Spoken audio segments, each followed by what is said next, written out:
Hi, everybody. Welcome to another edition of Packers Unscripted from Packers.com. I am Mike Spofford, joined, as always, by my trusted colleague, Weston Hodkowitz. We're coming to you here from our studios at Lambeau Field to talk about Packers playoff football, Wes. It's the NFC Divisional round. The Packers are headed west to face the number one seed in the NFC, the San Francisco 49ers. It will be a 7:15 p.m. Central Time kickoff from Levi's Stadium in Santa Clara. Short week here for the Packers. It's already Thursday, which is actually Friday, and the plane leaves Friday, which is actually Saturday in the football world. But however you want to shake it out, this game is coming up soon. It's almost here already. Yeah, and for me, it feels like Monday right now, trying to get your bearings with all this. Hey, listen, I mean, it's been one of these weeks where you can celebrate quickly, but you have to flip the page. And I think listening to the guys on Wednesday discuss this, I mean, there is this us against the world mentality. I think guys are excited about this opportunity. And, I mean, it goes without saying, Mike, but when you've won 4 games in a row and you went into Dallas and toppled the Cowboys the way you did, there's never going to be an issue with overconfidence with this team, but I just think there's a swagger that they needed to get back, and it's been reinstilled in that locker room. It's something they're hoping can really catapult them towards another massive upset here against the 49ers. Yeah, the way that I've felt about this team, and I felt the same way last week going into the Dallas game, is they are perfectly aware of what they're up against, that these opponents, the Dallas Cowboys last week, the 49ers this week, these opponents are better than the ones that they played towards the tail end of the regular season. I talked last week, the Dallas Cowboys would be the best team the Packers were going to play since the Kansas City Chiefs came to Lambeau Field on Sunday Night Football. These guys are perfectly aware of what they're up against, but they are fully confident in if they play their own game, if they do what they know they're capable of doing, there's no reason to be intimidated or to actually feel like underdogs. That they're letting other people talk about the whole underdog thing, and that's fine. That's not how they feel about their own team. No, I think listening to guys discuss this too, they respect everybody, but they realize that they are one of 8 left in this thing, and they are one of the 8 with the chance to win the 2024 Lombardi Trophy. Yeah. So San Francisco is in the complete opposite situation as Green Bay. They practically were able to rest their starters the last 6 quarters of the season. They had the bye last week. And it's come up a couple times in my coverage and with other writers mentioning, this is the complete inverse of what happened 2 years ago with San Francisco coming in here as a 6 seed after beating Dallas and trying to knock off the number 1 seed at Green Bay Packers. They have nothing to lose. They have everything to gain. And if you want to mention the trying to exercise some of these postseason demons with the 49ers, I'm sure that'll be something people want to talk about too. But by and large, it's riding this Jordan Love train and this wave of momentum and hoping that maybe, just maybe, with another victory, you can one step closer to achieving something special. Yeah, for sure. Well, you look at this 49ers season, they were 12-5. As you said, they had the bye, so we just have all of the regular season to review here. They lost 3 straight games in October when they lost both Deebo Samuel and Trent Williams to injury. Their star receiver / running back, whatever you want to call Deebo, and then obviously the all-pro left tackle in Williams. 3 straight losses, but when they got healthy, they got rolling again. Since then, they've only lost 2 games. One was when they took it on the chin from Baltimore, a really hot Baltimore Ravens team that went into Santa Clara. I believe that was on Christmas night, if I'm not mistaken, and really took it to the 49ers and, quite frankly, gave Brock Purdy the worst game of his young career at quarterback. And then they also lost in Week 18 when they were resting everybody because they had the number 1 seed wrapped up. But these guys, Wes, they've outscored their opponents by almost 200 total points over the course of the year, 491 to 298. Brock Purdy has a 113 passer rating, 31 touchdowns, 11 interceptions, 69% completion ratio. And I think you had brought up a statistic in one of our written pieces from earlier in the week. his passer rating is like 120 over the second half of the season, and that actually includes the 4 interception game in Baltimore. So that one Baltimore game being the outlier where the Ravens were just all over them from the jump. Brock Purdy's been playing some really, really good football. Yeah, I mean, if Brock Purdy was a number 1 overall draft pick a couple years ago, people would be talking about how, wow, I mean, the 49ers really knocked this one out of the park. I've said this many times. I don't understand why there's so much hate with the guy. I think when certain anomalies form and come out of nowhere to sort of captivate a fan base and galvanize a football team, people just try to find ways to knock it. They did that for years with Lamar Jackson, too. Even though he was the first-round pick, 32nd overall, people just didn't quite understand why it was working and needed to find a reason to belittle it. Yeah. Brock Purdy has kind of been in that spot. And honestly, Michael, if it wasn't for that one game against Baltimore, he's probably in the conversation with Jackson for the MVP this year. Yep, totally. I think that game, quite frankly, on Christmas night might have decided the regular season MVP in the NFL. Yeah, and he's been mostly lights out, and for him to be able to navigate this offense with all these litany of name players and playmakers, when you have George Kittle has probably one of the quietest 1,000-yard seasons you've ever heard of from a tight end. Yeah. Deebo Samuel missed some time, but still finished with over 800 total or 800 receiving yards and many more total yards. Christian McCaffrey, 2,000 total yards. Brandon Ayuk, who we've known for years is going to be a really special receiver in this league, he gets over 1,300 receiving yards for the first time in his career, but also is averaging almost 18 yards per catch. This is an explosive, dangerous San Francisco offense, and ultimately it starts in the hands of Brock Purdy. Yeah, and when you look at this San Francisco team, and statistically, the total points and everything, they were awfully close to the Dallas Cowboys in terms of the point total for the regular season. What for me separates the San Francisco 49ers from the Cowboys is we spent so much time last week talking about CeeDee Lamb. And yes, there was Brandon Cooks and there Jake Ferguson and Tony Pollard, but it felt like for the Cowboys there was CeeDee Lamb and then there were a bunch of other guys, right?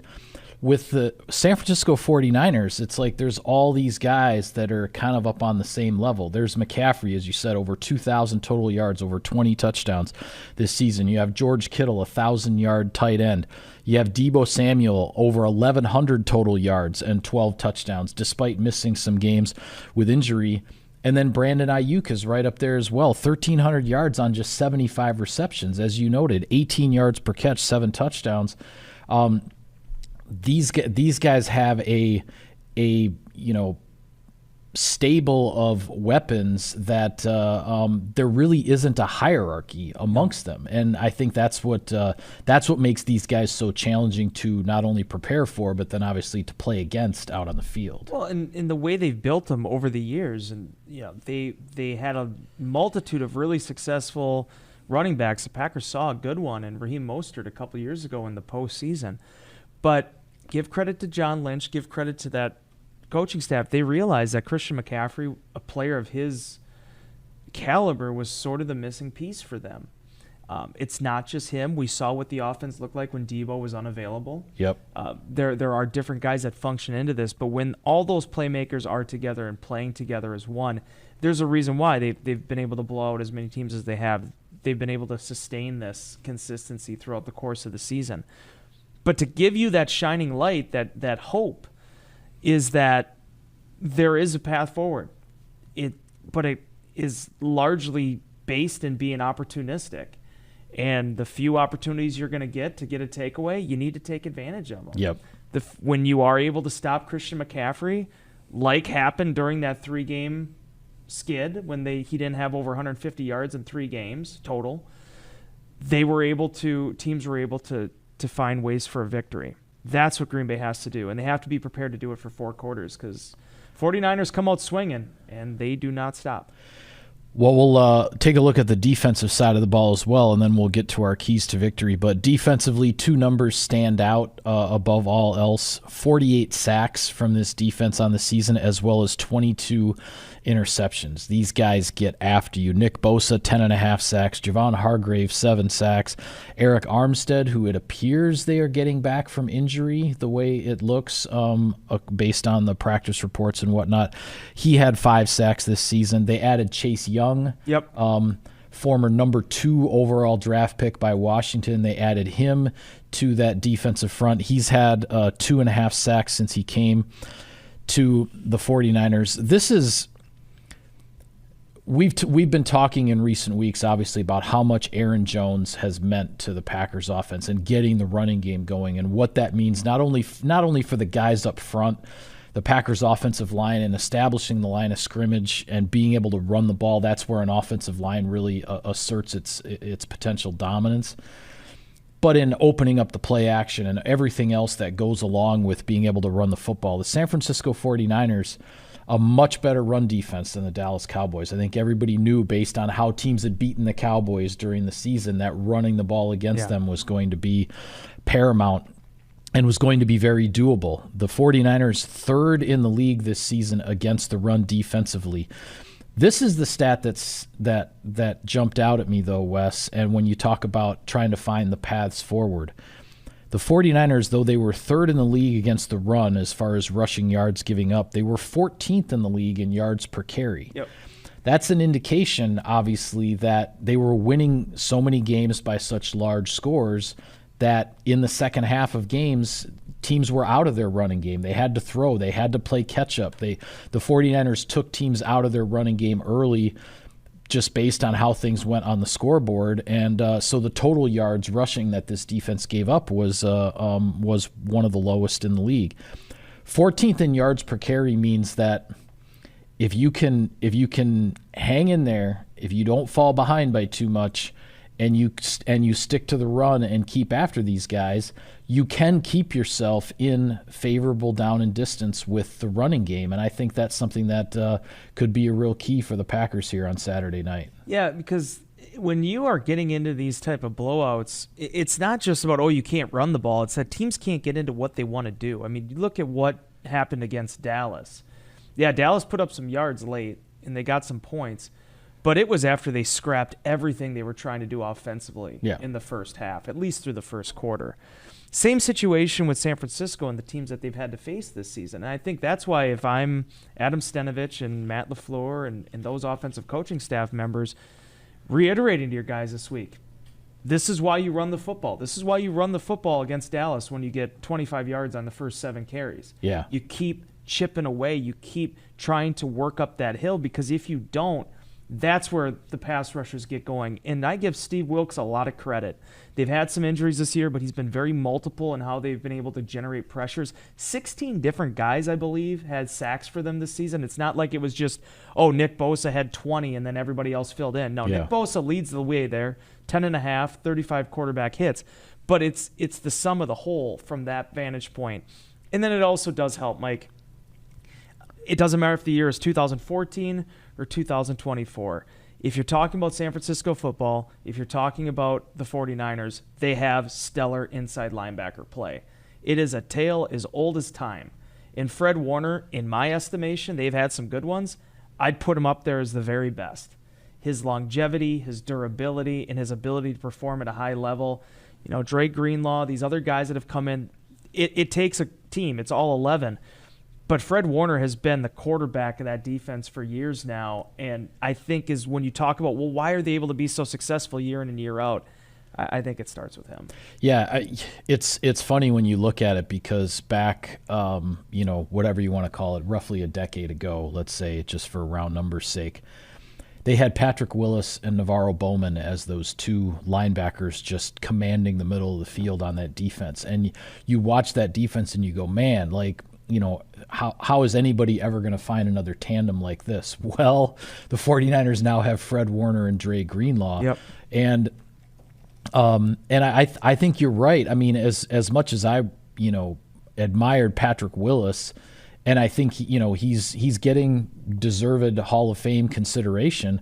Fred Warner might be better than Patrick Willis. Yeah. And a decade ago I wouldn't have said that the 49ers might ever find another middle linebacker, inside linebacker as good as Willis. So isn't it funny though? The game changed. Like when you talk about 2010s, early 2010s, Willis was the man. Like he is a bona fide Hall of Famer. Oh, I watched it. Yeah. But it's like, even as the inside linebacker position evolved and these defenses changed to the pass-heavy nature of the league, then you have somebody like Warner who pops up. And I remember the first couple times, Aaron Rodgers was hip to this well before I was. I was just going to bring that up. Yeah. Aaron Rodgers was talking about how good Fred Warner was before Fred Warner ever got an All-Pro vote of any kind, quite frankly. And as usually happens, the outside recognition comes after a little while after a guy actually establishes himself. And but as much as Fred Warner maybe wasn't a household name a handful of years ago, the teams that were playing against the 49ers, they absolutely knew about Warner out there. How funny is it though too? Chris Borland walked away from the game, but they found Chris Borland too. It's not like we talk about the first round pick. Fred Warner was a third round pick. I think Borland might have been a fourth rounder. I mean, when you look at the Packers' offensive side of the ball right now with Dontavian Wicks, and when you find real talent in the middle rounds of the draft, that's how you fill out a football team. You don't do it in March in free agency. You do it in April. And I mean, I can't say enough about him because it's been impressive. So this all came up for me, not to take this off on a tangent, but you're not on social media, but I got a lot of my social media stuff that gets kicked back to me. One, by the way, today was, I believe, 9 years to the day that we were in Seattle when the Packers played the Seahawks in the NFC Championship game, not to bring up bad memories. But a week ago, it was 11 years of the day that we were in Candlestick for the NFC Divisional playoff game against the 49ers. And you talk about blue bloods. I know Colin Cowherd had this on his show a couple of days. This is what the NFL is about. The coaching staffs change. The players definitely change.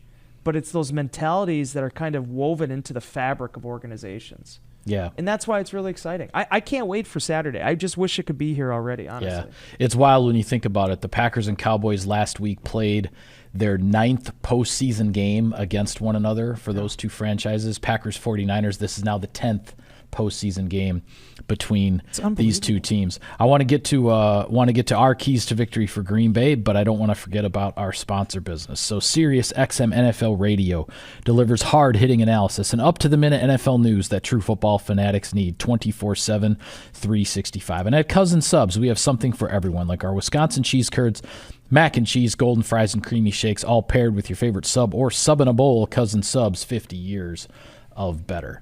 All right, I want to mention this before we get into more specific keys to victory, because this is sort of like the obvious one. When you're the 7 seed going up against the 1 seed, you're looking for, you have to give yourself a chance at the victory. Yep. Right? You have to put yourself in position, give yourself a chance at the end. And here's the interesting thing that I found. As I mentioned, the 49ers have outscored their opponents this year by almost 200 total points. In their 12 victories, only one of those victories was by one score. It was a 7-point victory early in the season. Their other 11 wins have all been by multiple scores. And it just makes me wonder, because last week all the pressure was on the Dallas Cowboys and, the seize everything and all these slogans that they had and, Jerry Jones saying he thought they had a team that could win it all. All that pressure that lied in Dallas. And the Packers were the outsiders coming in.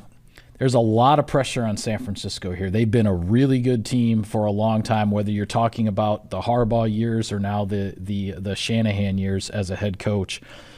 But they still have yet to win that championship for as good as they've been for as long as they've been. There's a lot of pressure on that other side. And this team only won one game this year that was decided by one score. If you can keep this thing close, how much pressure is going to ratchet up on those guys in the fourth quarter if it's a tight game? That's where I think just maybe the whole 7 seed versus 1 thing could work for Green Bay if they can be there at the end. Yeah, and winning on third downs and making this be where Brock Purdy has to make some plays. And I know there was some comments made about pressure this week, and Brock Purdy has been extraordinary against the blitz this year. But you need to be able to generate pressure with 4, though, too. Yes. And that's where I feel like you're going to need to give your coverage guys some leeway there. You're going to need to allow those guys to be able to adapt and learn from what they're seeing from San Francisco, because they're going to see it all. They're going to get the book thrown at them. With the amount of weapons they have and the way that they can utilize them, it's going to be a really fun game to watch in terms of the athleticism, the skill, and I really believe the scheme from both sides. But for Green Bay, the one thing you cannot lose sight of is the fact that Brock Purdy still is a second-year quarterback. He still is a young dude. And there were no 2 quarterbacks hotter during the final 8 games of the regular season than Brock Purdy and Jordan Love. Yep. It's not a joke. It's not a coincidence that these teams got to this point. No, it starts with quarterback play. And I love the way that Jordan Love is playing right now. Not to boil it down to, well, Love has to have a better passer rating than Purdy, or he needs to throw for more yards than Purdy, or have more touchdowns. But the way that Jordan Love is playing right now, if he can solve this riddle that is the Steve Wilkes defense, I love Green Bay's chances in this game. Because even though they're 9-8, the reason you play all these games, the reason why they don't just wrap it up after Halloween and say, all right, time for the playoffs, right, is because of the maturation that happens with these football teams. San Francisco is the juggernaut. They've been doing it since day one. They were doing it well before this season began. Green Bay, in a lot of ways, is more of the upstart. But I think when you look at the ceiling and where this thing is rising for Green Bay, the trajectory that they're on, I threw the line in an insider inbox. You had to edit it. To me, it really does remind me of a marathon. It reminds me of a race. It reminds me of a 3,200-meter run where Packers have had a really good kick here in these last 4 weeks of the season. And now this is the litmus test to see if you can catch who's been the front runner in the NFC. Yeah. The analogy that I used in Insider Inbox is I actually took things back to the Olympics with speed skating. To me, the regular season in the NFL now is the long track, those long distance, whatever, 5,000 meters, 10,000 meters, the guys with the long strides and everything. You go through this marathon to put yourself in position. And after the marathon, a whole bunch of teams are eliminated, and then there's a set of teams that are moving on. Then they go from the long track with the speed skating to the short track. And they fire another starting gun, and off they go. And it's guys slide. You make one mistake in the postseason, you slide off the track, you're done, because it's short track, right? And that's what what the playoffs are like. We talked about running the ball and what that means to this offense. We talked about, obviously being in a close game, seeing how the 49ers react if they're in a close game with the pressure that's on them. Offensively, the Packers have done such a good job at finishing drives lately. They move the ball, they get it into the red zone, they're putting that ball in the end zone more often than not. All of that is going to be paramount. When I look at things on the defensive side of the ball for the Packers, it all comes down to tackling. This 49ers, as we talk about, with all of those weapons, all the different guys that Purdy can get the ball to, they scheme things up to get their guys into open space, into one-on-one matchups in the open field.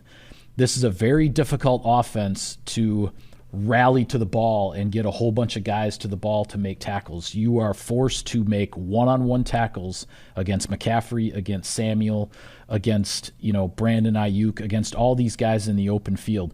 You cannot miss tackles against these guys, because that's where the 6 and 7 yard gains rupture into 26 and 27 yard gains. The Packers have to be on their P's and Q's with tackling in this game, and I think that's what's going to give them the opportunities to get the 49ers into third downs and see if they can get off the field. What did you make of the forecast out there? I touched on this in inbox. I was curious to see what your thoughts were on it. Yeah, I mean, scattered showers, basically. Yeah, I've been hearing different things. So I've heard that supposedly it's going to rain all day on Saturday. Other things I've heard said it's going to rain Saturday night, but it might not start raining until the second half of the game, further into the evening. I don't know.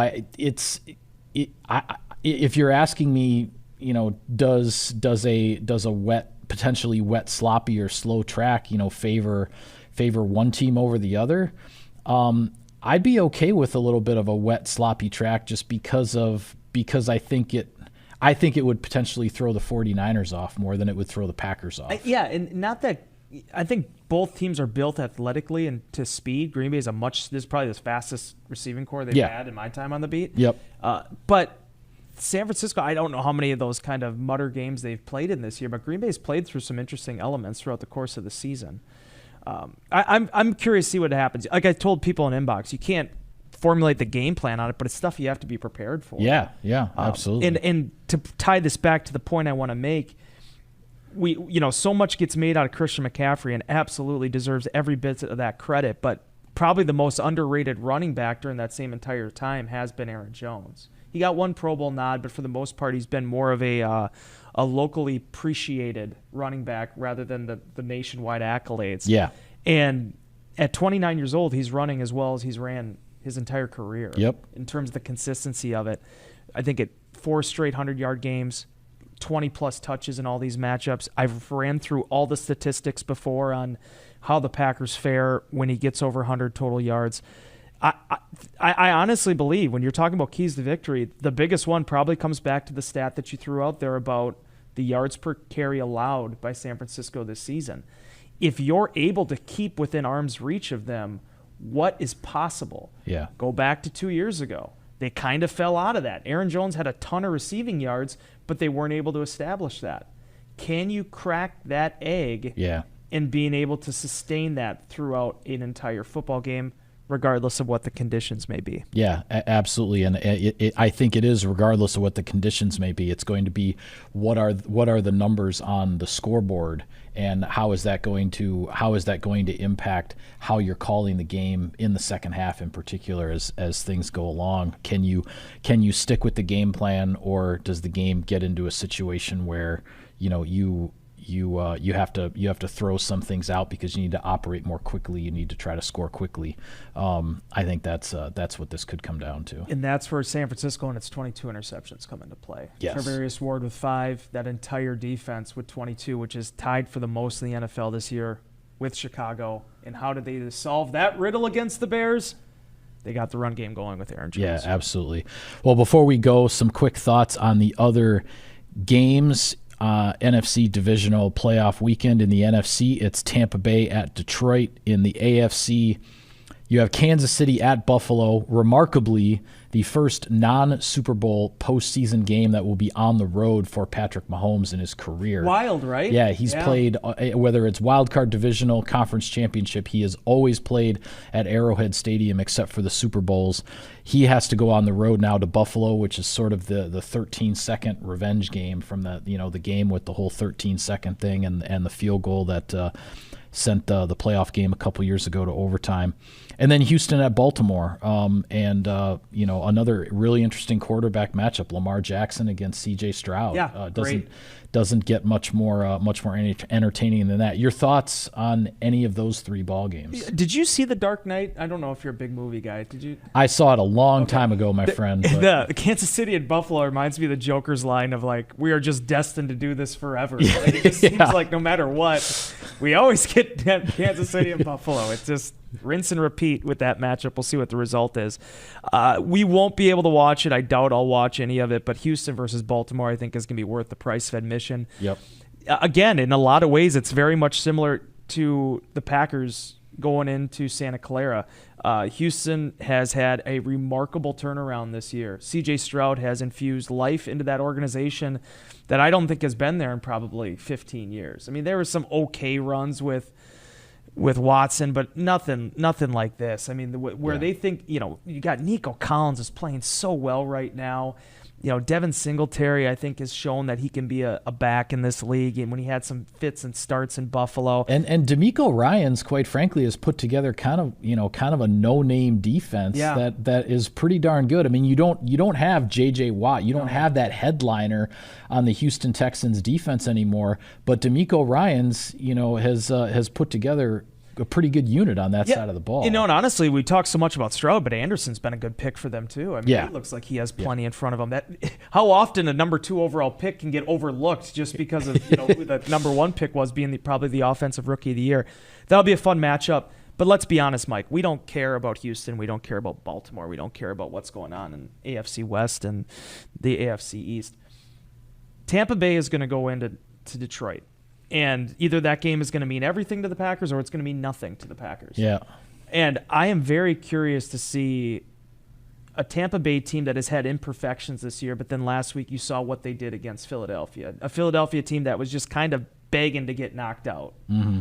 And they threw the blows in the second half to do it. Yeah, they did. Against the Detroit team that not only did they get that win finally in the playoffs, but they had to win it the hard way against the Rams. That was a knockdown, drag-out battle in a postseason. Yeah, the Lions started fast in that game. They got 3 touchdowns in the first half. Then in the second half, they only had like 86 yards of total offense. And as I mentioned on our last show, their defense just kept stopping the Rams in the red zone, making them kick field goals, and they were able to hang on. They just hung on for that 1-point victory. Whereas the Buccaneers in some respects were the opposite, where it was, they were slugging it out a little bit with the Eagles, but then as you said, in the second half, they threw the haymakers and pulled away. So the way those two teams got to this point through Wild Card Weekend was very different. Yeah, and it's a great.